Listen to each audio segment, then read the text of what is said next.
Graça e paz, povo de Deus, louvado seja o nome do Senhor Jesus.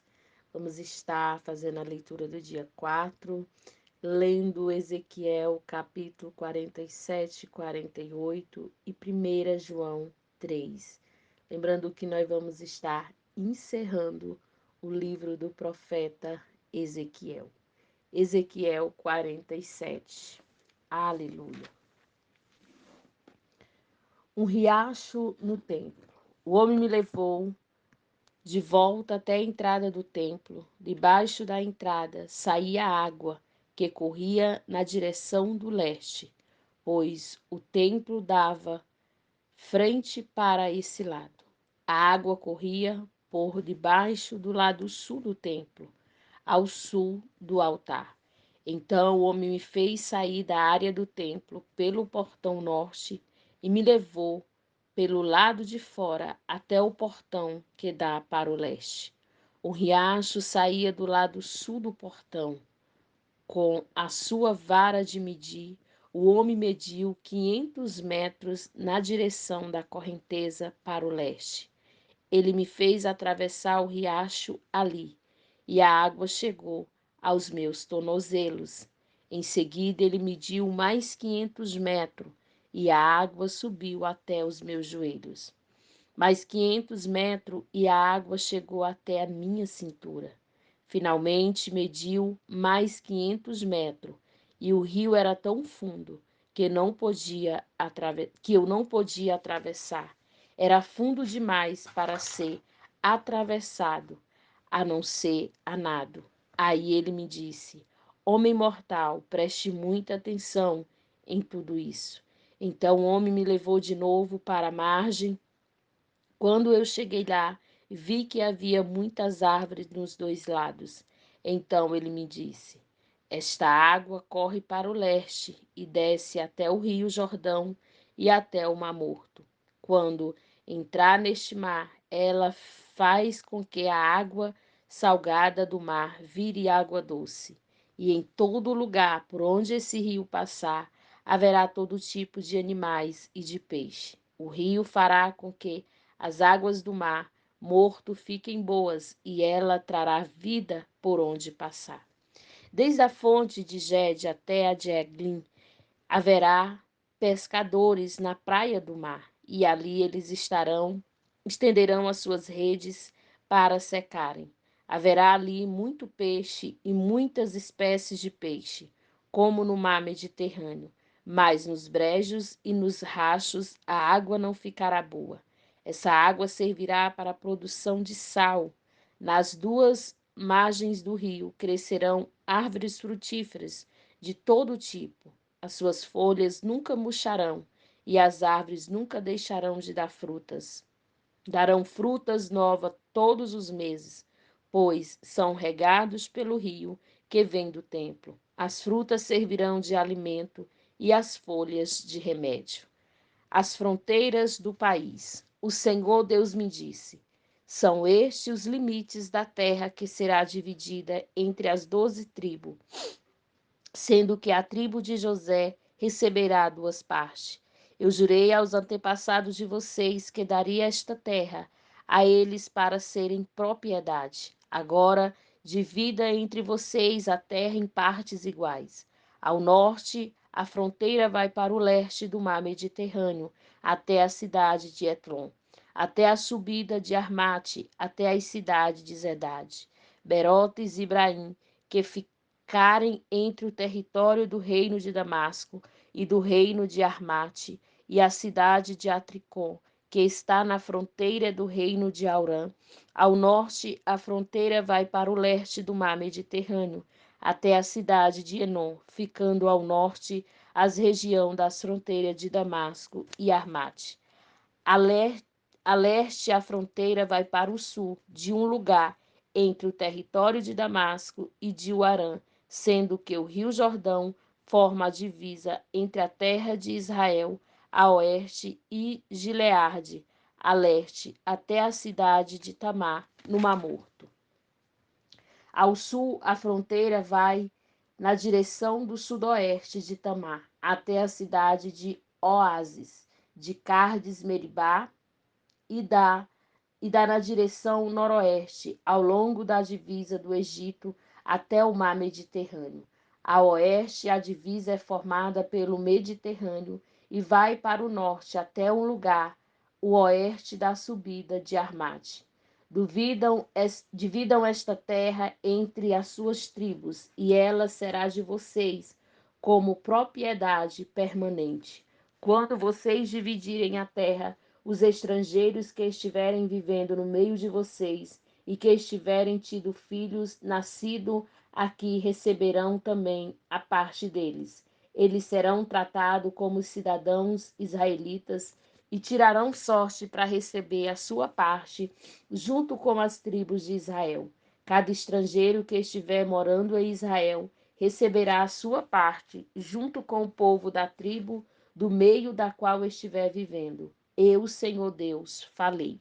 Capítulo 48 de Ezequiel. A divisão do país entre as tribos. Ao norte, a fronteira vai para o leste do mar Mediterrâneo, até a cidade de Etlon, até a subida de Armate, até a cidade de Enom, e até a divisa entre os reinos de Damasco e Armate. Cada tribo deverá receber terras que irão desde a fronteira do leste até o mar Mediterrâneo, ao oeste, na seguinte ordem do norte para o sul: Dan, Azer, Naphtali, Manassés, Efraim, Ruben e Judá. Terras para Deus. Ao lado do território de Judá ficará a terra separada para o uso especial. De norte a sul terá 12,5 km de largura e de leste a oeste terá o mesmo comprimento dos territórios dados às tribos. O templo ficará nessa área. No centro dessas terras haverá uma área dedicada ao Senhor, com 12,5 km por 10. Os sacerdotes terão uma parte desta terra sagrada, nos lados norte e sul. Deverá medir 12,5 km e dos lados leste e oeste deverá medir 5. O templo do Senhor ficará no meio. Essa área sagrada será para os sacerdotes descendentes de Zadok. Eles me servirão fielmente e não se ajuntaram com o resto dos israelitas para fazer o mal, como os outros membros da tribo de Levi fizeram. Por isso, eles terão uma área especial perto da área dos levitas, e será a área mais santa de todas. Os levitas também terão uma área de terra que fará limite com a dos sacerdotes. Terá 12,5 km por 5. A terra dedicada ao Senhor é a melhor de todas, e nenhuma parte dela poderá ser vendida, nem trocada e nem transferida para ninguém. É santa e pertence a Deus. A área que sobrar de 12,5 km por 12,5 não é santa, mas será para o uso geral do povo. Eles poderão morar ali e aproveitar a terra. A cidade ficará no centro e será quadrada, medindo 12.250 metros de cada lado. Em toda a volta da cidade, de cada lado, haverá um espaço livre de 125 metros de largura. A terra que sobrar depois de construída a cidade na terra aos lados da área sagrada, 5 km por 2,5 para o leste e 5 km por 2,5 para o oeste. Essa terra será usada pela gente que mora na cidade, para nela fazerem plantações. Quem trabalhar na cidade, seja de que tribo for, poderá cultivar essa terra. Assim a área toda será quadrada, medindo 12,5 km de cada lado, e incluirá as terras ocupadas pela cidade. Terras para o rei.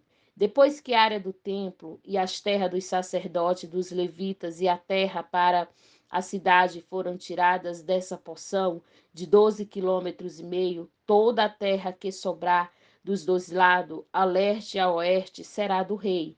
A leste,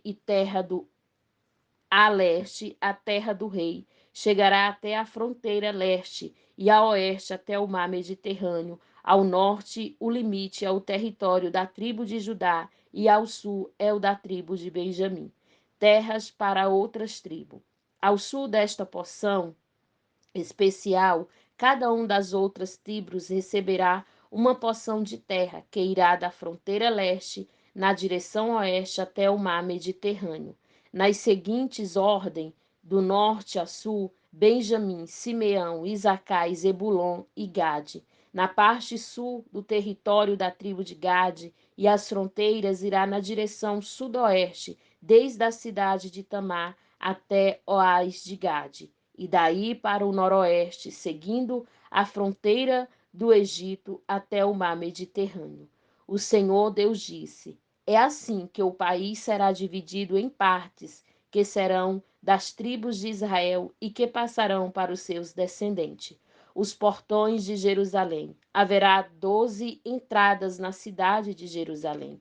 Cada muralha medirá 12.250 metros e terá três portões, aleluia, cada um com o nome de uma tribo. Os portões da muralha do norte receberão os nomes de Ruben, Judá e Levi. Os das muralhas do leste receberão os nomes de José, Benjamim e Dan.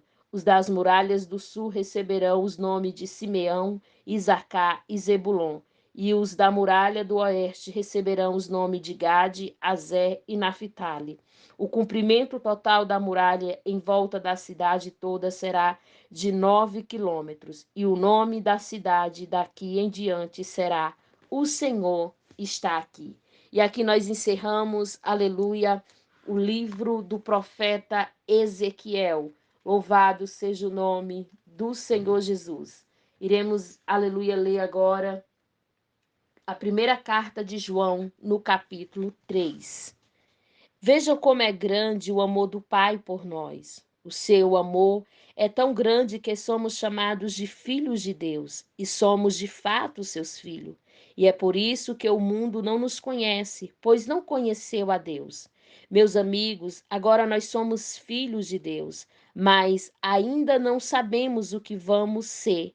Porém, sabemos isto, que quando Cristo aparecer, ficaremos parecidos com ele, pois o veremos como ele realmente é. E todo aquele que tem essa esperança em Cristo purifica-se a si mesmo, assim como Cristo é puro. Quem peca é culpado de quebrar a lei de Deus, porque o pecado é que quebra a lei. Vocês já sabem que Cristo veio para tirar os pecados e que ele não tem nenhum pecado. Assim, quem vive unido com Cristo não continua pecando. Porém, quem continua pecando nunca o viu e nunca o conheceu. Meus filhinhos, não deixe que ninguém os engane. Aquele que faz o que é correto, assim como Cristo é correto. Quem continua pecando pertence ao diabo, porque o diabo peca desde a criação do mundo. E o Filho de Deus veio para isto, para destruir o que o diabo tem feito. Quem é filho de Deus não continua pecando, porque a vida que Deus dá permanece nessa pessoa e ela não pode continuar pecando, porque Deus é o seu Pai. A diferença clara que existe entre os filhos de Deus e os filhos do diabo é esta: quem não faz o que é correto ou não ama o seu irmão não é filho de Deus. Ame uns aos outros. A mensagem que vocês ouviram desde o princípio é esta: que nos amemos uns aos outros. Não sejamos como Caim, que pertencia ao maligno e matou o próprio irmão. Por que matou? Porque o que Caim fazia era mal e o que o seu irmão fazia era bom. Meus irmãos, não estranhem as pessoas do mundo. As pessoas do mundo os odeiam. Nós sabemos que já passamos da morte para a vida e sabemos isso porque amamos os nossos irmãos. Quem não ama está ainda morto. Quem odeia o seu irmão é assassino. E vocês sabem que nenhum assassino tem em si a vida eterna. Sabemos o que é o amor por causa disto. Cristo deu a sua vida por nós. Por isso, nós também devemos dar a nossa vida pelos nossos irmãos. Se alguém é rico e vê o seu irmão passando necessidade, mas fecha o seu coração para essa pessoa, como pode afirmar que de fato ama a Deus. Meus filhinhos, o nosso amor não deve ser somente de palavras e de conversa, deve ser um amor verdadeiro que se encontra por meio de ações. Coragem diante de Deus. É assim, então, que saberemos que pertencemos à verdade de Deus e que o nosso coração se sente seguro na presença dele. Pois se o nosso coração nos condena, sabemos que Deus é maior do que o nosso coração e conhece tudo.